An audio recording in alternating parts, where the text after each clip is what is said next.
What happens in the gut has tremendous impact in our body, especially our behavior, our emotions, and our mood. Remember this idea of when you're anxious, you get these butterflies in your stomach. When you're depressed, what happens? Either you eat or you don't eat. All the things that are happening in your gut. Stress and anxiety and gut microbiome. This is not a one-way communication. It is actually a bi-directional communication. When you're stressed or when you're anxious, you release this something called corticoid. And it's like cortisol, it goes into your body, and when you're in this fight or flight response, which is really what the stress does, at that time the body stops the digestion.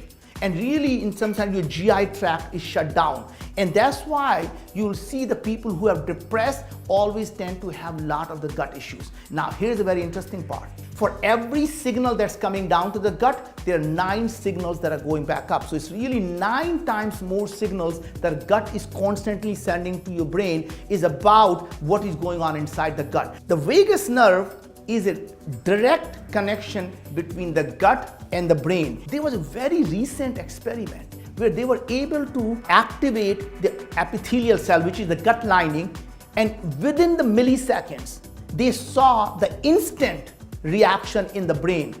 In fact, it was similar to a synaptic connection. The 2 neurons are talking to each other, and now they're realizing the neurons in the gut are synaptically connected to our brain. So what's happening in your gut is actually impacting in your brain, similar to all the neurons that are happening in your brain. If you want to be in the best emotional state, there are a couple of easy things you can do.